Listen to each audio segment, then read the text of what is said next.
Honor to me to have today again the visit of Camilo Morales.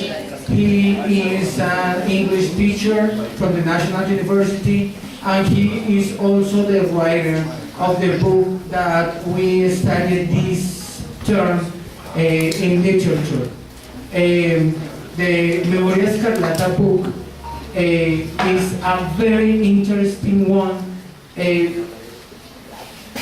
mainly because it talks about our history, a history that is lost, absolutely lost. When Spaniards came to America, one of the first things they knew they had to do was to erase our tradition, our history, our mythology, and that's why we don't know history, but the history that the Spaniards wrote, but we don't know who were the Muiscas, who were the people who inhabited these lands that we are living in today. That's the importance of this book for me as a literature teacher, but most of it as a citizen of Colombia, as a Colombian adult. I really like the book. I really appreciate that people is trying to look back in our history to recover it. I believe that is one of the most important aspects of this book. But I will let Camilo to talk to you, to introduce himself, and well, we are open to questions. Remember that questions well done in English, you will get some cards for the contest we are doing. But if you have questions in Spanish, you can also make them. Because the most important of this activity is to know the writer and to explore a little bit more about the book and how it was written and why it was written that way, okay? But I would prefer questions in English, of course, but if you have questions in Spanish, of course, you can do it, okay? Welcome to Camilo. Thank you. Good morning for everyone. First of all, I want to thank you all because the work of a writer only has a value, only has a meaning when the writer has readers. The readers are the most important people for a writer because they are the ones who give the work of a writer the meaning, the importance, and I want you to thank you all. So please, a big applause for yourself, and thank you.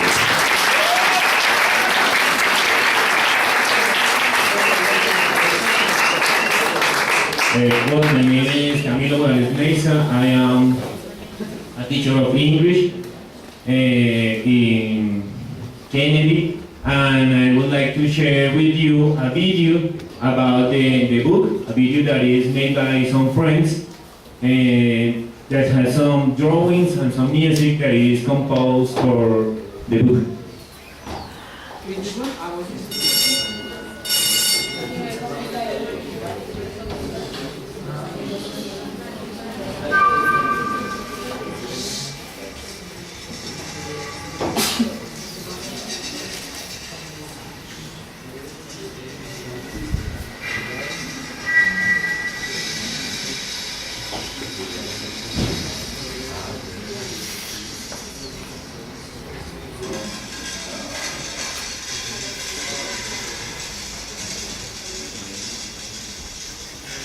Voz incipiente. Antes del inicio del tiempo, bajé, meditaba en la infinitud de la preexistencia, hasta que la presencia de Chipaba la incitó a alterar sus pensamientos. Se volvieron uno solo, una sola energía, el chinta visco e incorpóreo que dio a luz al primer pensamiento de Baqué, quien imaginó a Faoa, una blanca inmensidad, una niebla ubicua, la espesa niebla del origen. Allí se encontraban los elementos que componen todo lo que conocemos y que aún no se habían separado. Faoa encerraba todo en su regazo. Densos algodones de humo blanco fluían en diferentes direcciones sin propósito, hasta que en un momento comenzaron a convergir en un solo lugar. Un diminuto hoyo se abrió y absorbió lo que había alrededor, y luego creció y creció hasta que dejó de tener tamaño. La niebla faoa estaba preñada, y su vientre pletórico de energía no soportó más. Múltiples agujeros brillantes dejaron escapar a las primeras estrellas del universo y pronto se abrieron grietas enormes en su superficie. 4 picos grandes asomaron, aves enormes rasgaron la oscuridad y extendieron las alas para celebrar su nacimiento. Luego se separaron en vuelo hacia lugares diferentes, hacia el amanecer, hacia el atardecer y en otras direcciones, mientras iluminaban el espacio con el refulgente aliento que brotaba de sus picos. Cada una tenía el cuerpo diferente, cada plumaje estaba hecho de distintos elementos. Guasué, el ave sólida, se dirigió al oriente y lanzó tierras y roca que se agruparon y se convirtieron luego en planetas, lunas y cometas. El ave del agua, Siesué, voló hacia el occidente y dejó gotas de vida en diferentes mundos, y una de ellas cayó en Guaya, la madre que tenemos bajo los pies, en la que caminamos, sembramos y descansamos al final de todas las jornadas. Fitsue aleteó al norte y dejó corrientes por todo el cosmos. El viento hizo mover nubes, planetas, agua y organizó los anteriores elementos. Por último, tronaron las alas ardientes de Gatasúa, el ave de fuego que se impulsó hacia el sur para encender las estrellas que luego se combinarían con otros planetas para iniciar la danza cósmica, la eterna armonía de los astros. Lo que restaba del pensamiento inicial de Baqué se partió en mitades. Faoa y Le, la niebla y el humo, volaron uno hacia arriba y el otro hacia abajo, y así le dieron volumen al universo.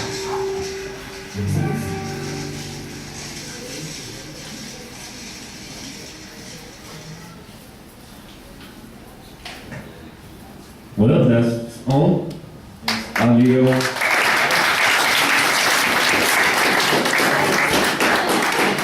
Well, the drawings are a work of Julia Ibáñez, also a teacher in Bosa, and the music and the narration is by Juan José Bernal, a teacher of music. Well, I would like to show to you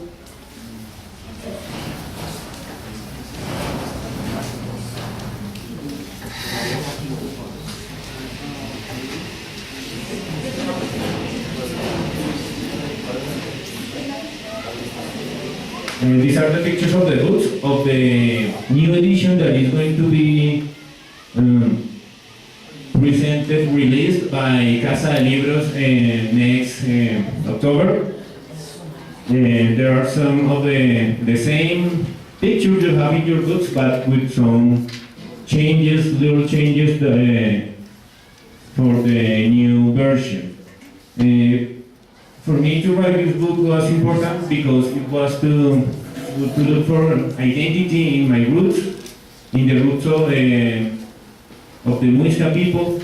It is true that our history has been told, has been transmitted by Western civilization, Western thought, and for me it was very important to look for the roots of the native people, because we are not only what the Spaniards can come to tell, but we also have our own history, the Muiscas. For example, these towns that are very close to here, like Cota, like Tabio, like Tenjo, these are names that come from the native language, the Muiscubun.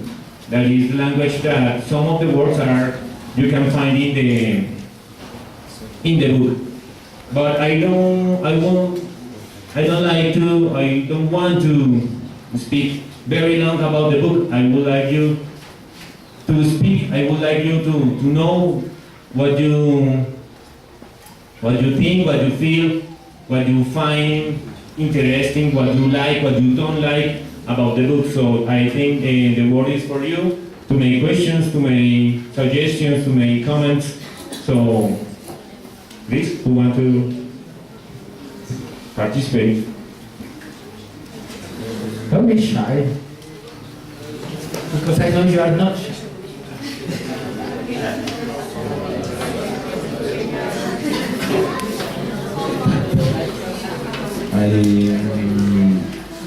I think and I feel that everyone has a history behind our lives and behind our family, and I think we all have to know it, and we all have to be conscious about that importance, because it's our origins, is where we come, and I think this book represents that history in one story, but the book can be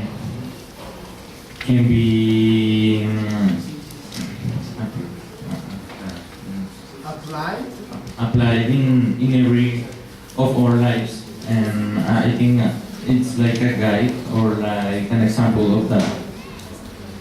Okay. It's just a comment, or you want to make a question? A comment, and I want to make a question. Is why do you think is important native history, or is important the indigenous history? Well, I think native history is very important because it is our history, and when a person doesn't know his own history, it is condemned to repeat the mistakes of the past. So it is very important to know what happened in the past, what problems, what difficulties were in the past, in order to face them now, to face them today, and to have some tools to face the day of tomorrow, because we are invited to change the things that are wrong today. And to change those things, I think it's very important to know what happened in the past, to take that into account and to project to the future with a new idea of what we are. And what do you think about native myths? Sorry? Mythology. About indigenous mythology or indigenous stories? Indigenous stories. Well, I really like them because, first of all, they are part of a tradition that is oral literature. Those mythologies are not, or were not written, but were spoken, transmitted generation to generation. So it is a heritage we have from the past that we have to take care of, because there are some foreign interests that wanted us to forgive all those myths and to change it for myths from everywhere.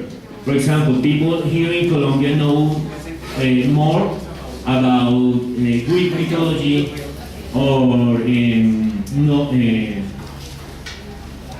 Norse mythology or mythology from everywhere. But you ask people from Muisca mythology and they don't know him. So for me it's very important to give relevance to those myths, to those stories that are taken from oral traditions.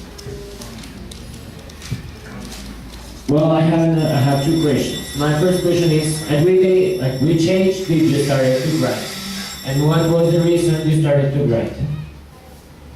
Because I felt very uncomfortable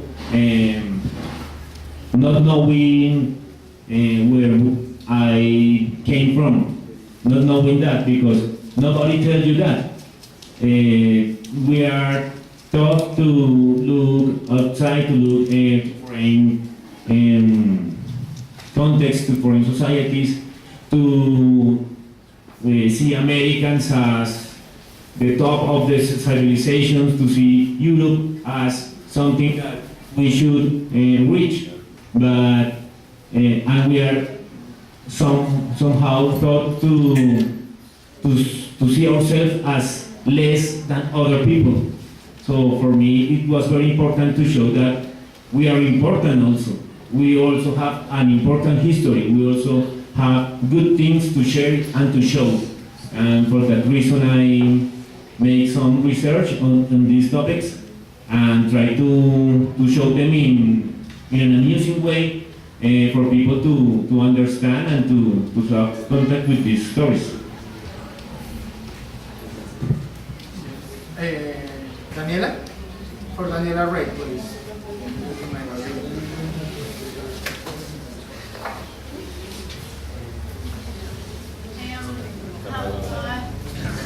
How difficult was the research of the books or of the information about the Muisca?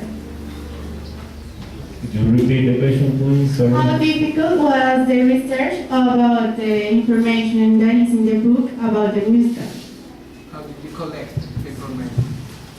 Well, that was almost during all my career, my studies at National University. I was somehow captivated by the Muisca mythology, and not only the Muisca, but the native mythology, also the Huitoto mythology, the Wayuu mythology, some of the mythologies that were in our territory. So each time I find a book that talks about this, I try to read it, to learn some things, to collect information. And in this way, at the end of the career, I started a magister in creative writing, and I keep researching on those topics. I have the fortune to work in the San Bernardino School in Bosa, next to the Cabildo Muisca, and I had the opportunity to participate in Círculos de Palabra. That is the traditional way that Muisca people share the knowledge. So all those experiences nourish my knowledge about Muiscas. But I wanted to do something with all those knowledge, and that was the reason I had to take all those elements of information and put them in a book. I have a question. First of all, hey Camila, thank you for being here with us. And I have a two-part question, if you wouldn't mind sharing that. I know it's English Day, but if you could share that in English and a short part in Spanish for those of these guys who are a little left out. The first question is, what was the most challenging thing that you found while writing this book? And the second part is, you yourself as an artist, as a writer, and as a teacher, how do you see yourself? What of you can we see here? Like, this is Camilo, this is 100% him. Thank you. Well, maybe the most challenging issue when making the book was the use of the Muiscubun words, because Muiscubun words are a language that is almost completely unknown for people. So trying to use those words in a way that people could understand it was very difficult, because the weaving of the two stories tries to explain the words in a part of the story. When I mention a Muiscubun word, in the next chapter I try to explain it. But it's something that you have to pay really close attention. If you take the book and read it as any other book, maybe you miss that information. For me, that's challenging. I have to work a lot on that, but I hope I kind of achieved it. I don't know. maybe you can tell me. And on the second question, of course, in every story we wrote, there is a part of us in that story. I was very happy to see some poems here. Very nice, very well done, and I know those poems have part of the people that wrote them. In my case, of course, Carlos and Nemsa have some of characteristics of my own personality, some of way of thinking, some of the tastes, some of the ways of relationships with people. Of course, they are invented characters, they are imaginary characters, but all of them, in a way, have part of myself, of my way of thinking, of my way of life.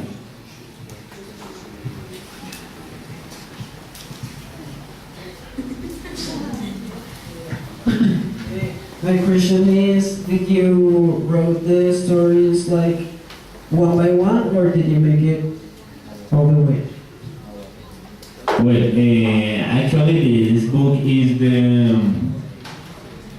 my graduate work in the Maestria Creative Writing. At the beginning, I started writing only the indigenous story, but my teachers and my partners were very worried about the distance with the contemporary time, because they say maybe to read about something that is very long past, very far ago, was boring.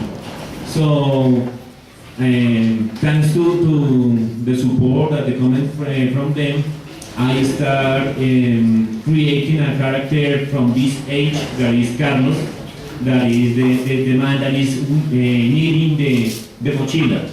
And in that way, I could start mixing the two times. It was kind of difficult because I had to have two stories at the same time in the mind, and in some part of the book there are 3 and 4 stories at the same time. And it was difficult to do, but fortunately I have teachers and friends and people that support me and help me with the work in a way, with the comments, with their I don't know, with the comments, the work, the thing they say. Which of all the stories you wrote you enjoyed the most?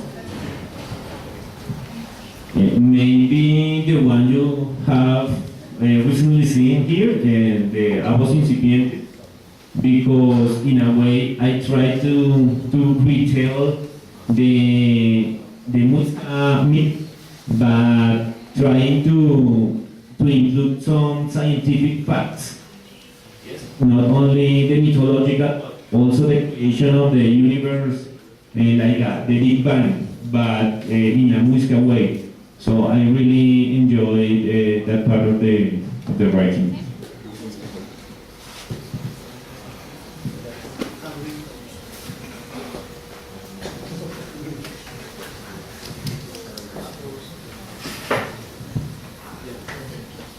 Have you met Miskas? Yes, as I said before, I work in San Bernardino School, and I participate in some rituals with the Muisca people in the Cusmuy of the Cabildo Muisca. In fact, this shirt that I have today is made by a Muisca woman, and it has some symbology of the Muiscas. You see these red strips here that are like triangles. This is the representation of fire in Muisca. those blue strips, like waves, are the representation of water, and these square strips, like squares, are the earth, the ground. So I had the possibility to interact with them, and it was very enriching for my work and for my personal learning.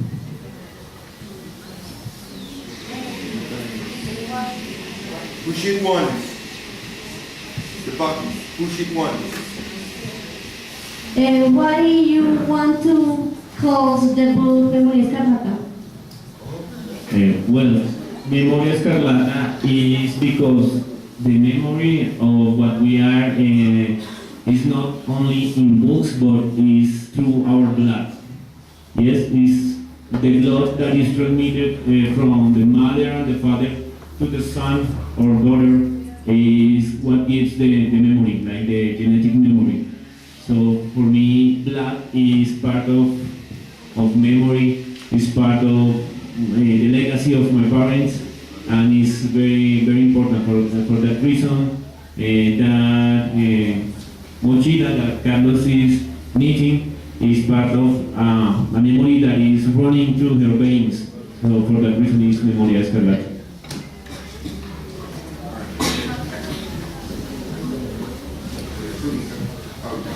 When he put scarlet memory, which corresponds to red and not to another color.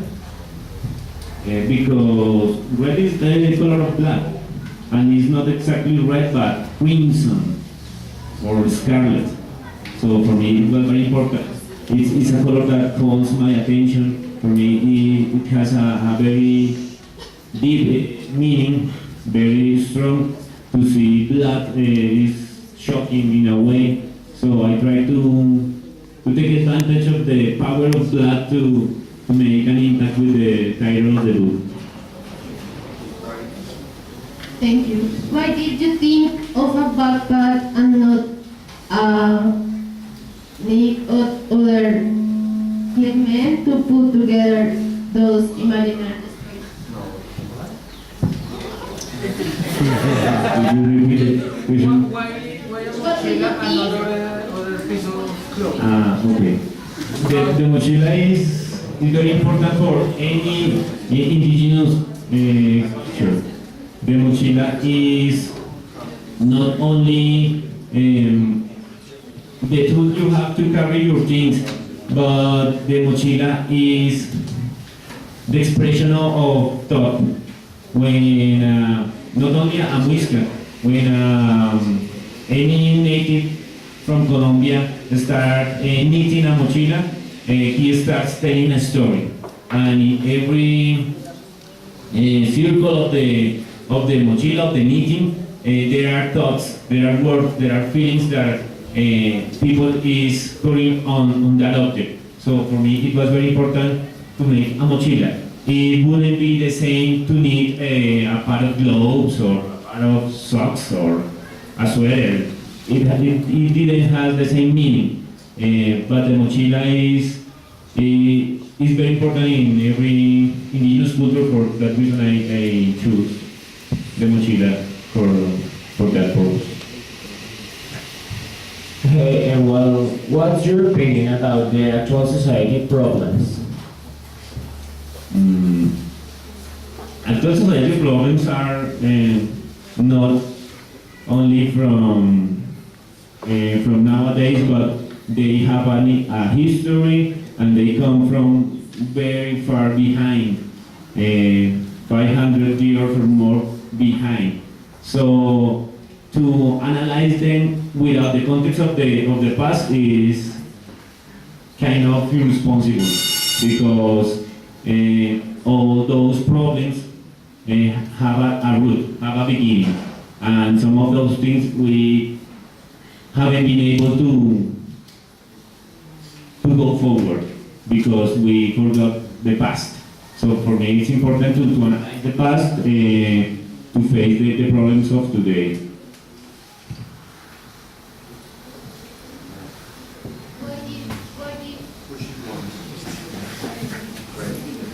Why didn't you divide the stories of Charles, his friends, and the ancestors to make a book, and with the Muisca's ancestors, the situation of Mensa and his ancestors? Why didn't I separate the stories? I think that is the proposal of the book. In a way, it has an experimental structure that haven't been tried before. There is the knitting, the weaving, the interaction of the two stories.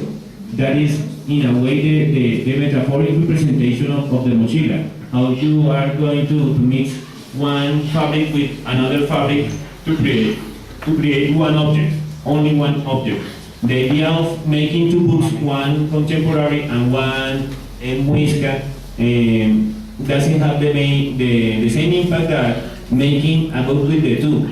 And in a way, each time I mix the two stories is like waving a mochila, like combining two fabrics or three or four fabrics of different stories, different elements to create only one, that is this book.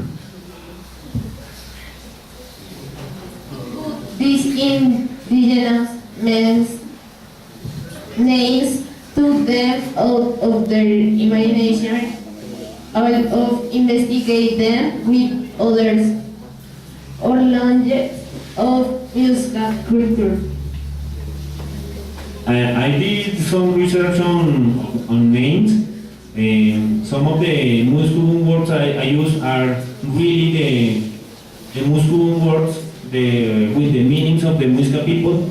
Some of others are like literary licenses I took because the meanings are not absolutely precise, because Muslim is a language that is not very well known. But some of the names, like Mensa, in a way, is a kind of a tribute to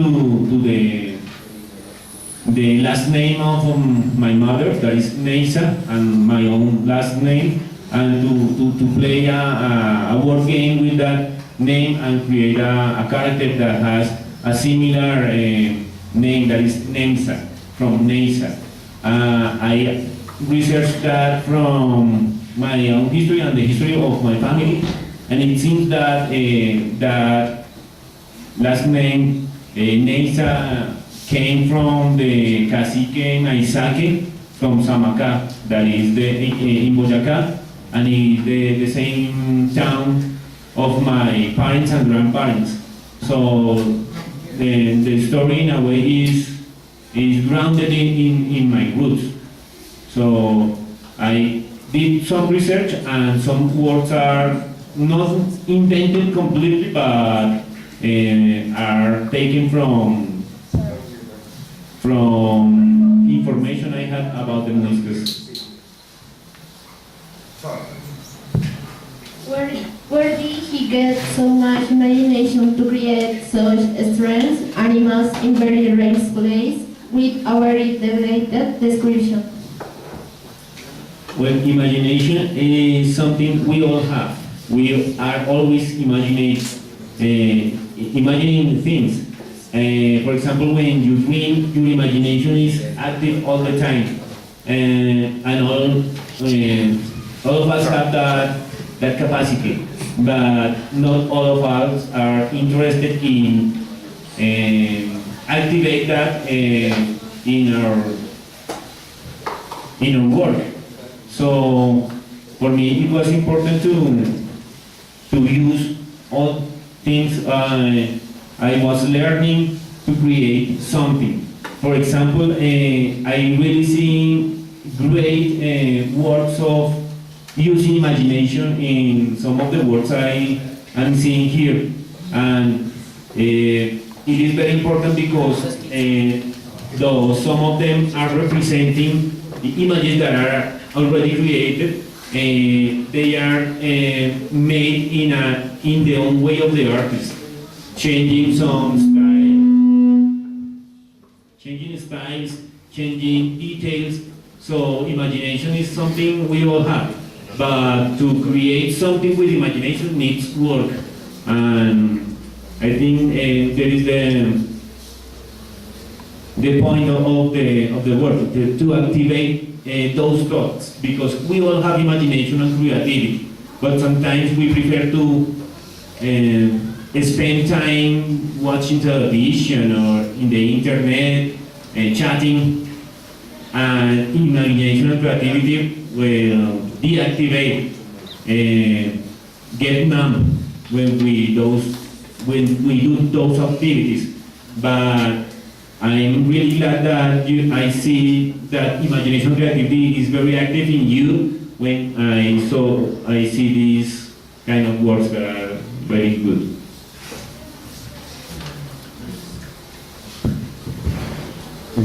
Do you think your book transmits us some moral ideas to put in practice in our lives? Yes, maybe in a way to look for our identity. I think that is the main message of the book. Maybe we are not all Muiscas. Maybe our parents come from another region, have another story, but the idea of the book is to make people think about his own origins, to ask yourself, well, where I come from. I had an experience with a reader that was from Cartagena, and she told me that after reading the book, she also thought where was his beginning, his roots. She started thinking about the Afro-American people, the slaves, all the Santeria religions, all those things. So it doesn't matter what culture, what context is your origins. The important thing is to know them, to look for them. And that is your purpose of all of you? That is one of the ideas of the book. The other is to use all the information I researched as a descendant of the Muisca people and put it in a work of art. But maybe the intention of the writer is the less important. The more important is what the readers understand of the book. There is a kind of dictionary or a book where you can learn Muscovon language. There is some books that help me a lot with the work of the Muscovon learning. I do not know how to talk Muscovon, for example. I don't know how to do it. I know some pieces of vocabulary and I try to use them. For those purposes, there were some important books like Los Pasos Perdidos de Diana Llorente, like Los Hijos del Agua de Susana Henao. There are some other books I don't remember exactly the names. El Grito del Cóndor de Jairo Oaxaca. La palotrería de la lengua muisca de Mariana Escribano. And there are some other books. There is not exactly a dictionary about Muscovon, but some working in several books. Okay, and I have a question about the learning about your book history. Like you say that the book is important in every history, our history. But for example, my history is not from indigenous, but I like to learn this, and I think it's important. I want to learn this. But do you think learning of where you come, but based on your blood make divisions? For example, my family is from Europe, but if I learn about my history and my history, I'm going to study everything, every Europe things and every Europe knowledge. Do you think it's really important the good history, or that make divisions? Because I think it's important, but it's not to create or to think respectful from other cultures. I think it's very important to know about all cultures, but from all those old cultures, it's important to know your own. I really like not only indigenous mythology, I really like also mythology from Africa. I like Norse mythology, I like some native North American mythologies, and there is very interesting mythology in the islands in Oceania, Hawaii, La Pascua. There are very good mythologies, very nice mythologies that are around the globe, and it is important to know them. They have a value, they have a literary background that is quite nice to know.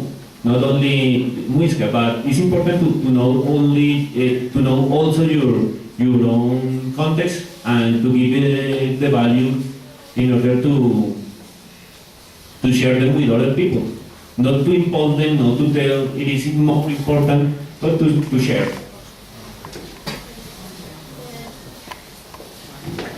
The Carlos story is reading by your own story, or you invented the story? As I said before, it has some of my own story, but I based this character in my nephew, one of my nephews, that is now 17. I try to project him like when he is going to be 25 or something like that, and to make him a character. Of course, Carlos is not my nephew, is not the same as he is. It has some of my interests, like riding bicycle, that is something mine, like sharing with his friends, like music, that is very, very important for me. But at the end, it's an invented character. It takes some sources from the reality, but at the end, it's fiction. How much time did you spend writing and doing the research about the book? Well, the research I started maybe 2002, like 15 years before. But the writing of the book itself, it takes 6 years. I have recently finished the book last year, and for me it's very important, and I thank you all because this is the first school that reads the book. For me it's very special because you are my first readers. So it is kind of it is very interesting, very special for me this time, this occasion, because it is the first time I saw the reactions people have about my book, because I know that it's not an easy book to read. It is kind of difficult to follow two stories at the same time, but we are here, we did the work, and I am really happy to be here with you today.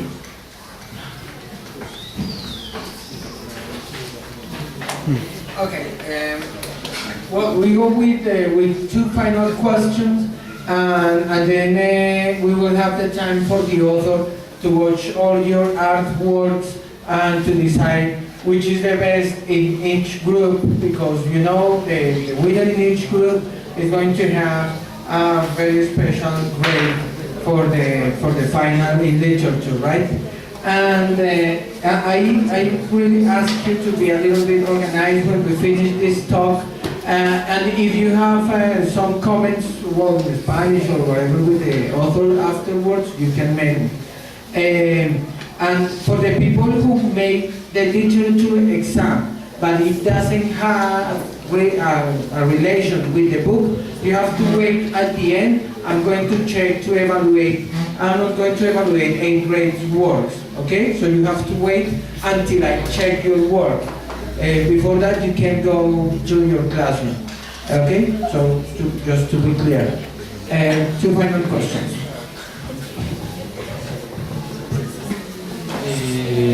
Why do you think indigenous are more related with the environment, the nature of their space, between them? Why other people or other people in other cultures, in other continents, don't have that connection between them and between their nature or their history? Why some are more egoist and indigenous not so much?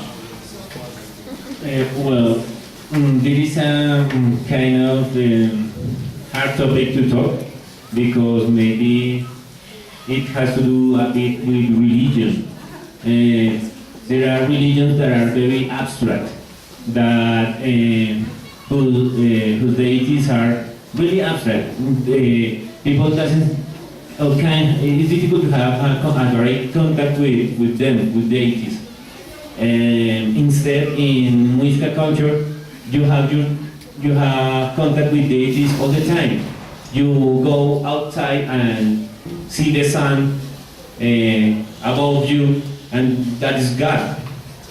You are having contact with Him all the time, all the days, or the moon at night.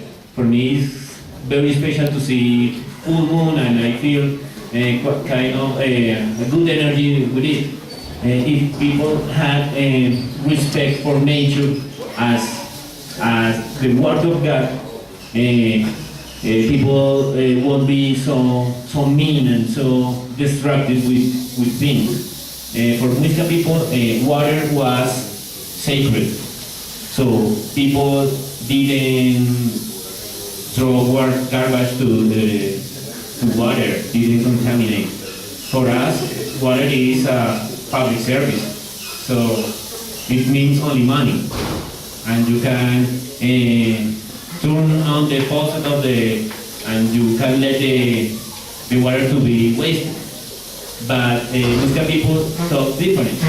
They thought the water was sacred, was special, and they didn't waste that. So I think some of the cultures have that respect, almost sacred for nature, and that helps cultures to, in a way, to take care of nature and not only devastate, not only take advantage, not only treat it as a element to consume.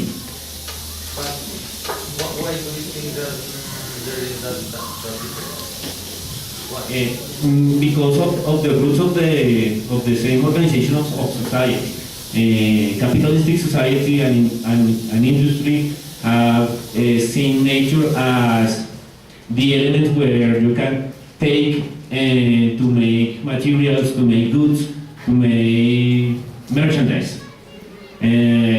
But instead, for native culture, nature is the place of living, the place of worship, the altars of their own religion. So it's a different conception, because for a capitalistic mind, a tree, you can take it down and take advantage of wood, make paper, but for a native mind, the tree is a living thing. It's something to worship. It has some knowledge and some wisdom, and maybe I think that is kind of the difference. How much do you think that Blue Society changed if everyone knew about your Blue story? Complicated. I'm not sure. Really, it's a tough question. I'm not sure how much society would change, but maybe we would have more. We would give more value to what we are, and we wouldn't be expecting to reach cultures that are foreign. For example, many of us have the idea of studying abroad, to have titles from other countries, to speak foreign languages, to buy products that are foreign. I think in a way, knowing our own history can help to value our own things, our own production, to give the importance to our own food, our own ways of wearing, our own literature. Maybe it's that, but really it's a tough question. Okay, I thank you and the author. This has been the first time we have a completely spoken English presentation. Your questions were well made. We understood everything.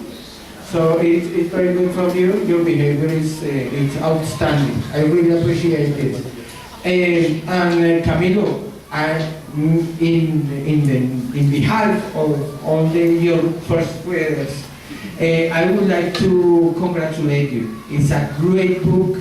It's a great idea. We have like 3-4 different stories. They are catching. You want to read more. And in fact, me myself, and I know that many of these kids are waiting for the second part, because you promised a saga, a trilogy, and we are waiting for it. So we encourage you to keep on writing, keep on imagining, keep on researching, and we really appreciate this. And well, we really hope to be part of the history of a great writer. Okay, thank you. Yes, this is only the first book of many books of this story. I hope to start writing the second soon. Let's see what happens, because writing is a difficult process. Sometimes we are very busy, we pay attention to other things, and we don't take the time to sit down and start creating. But I'm really feel glad of the work that we have been doing here. And thank you, you all. Really, you have been a great group, quite interesting questions, and thank you for reading and for inviting me here. Thank you.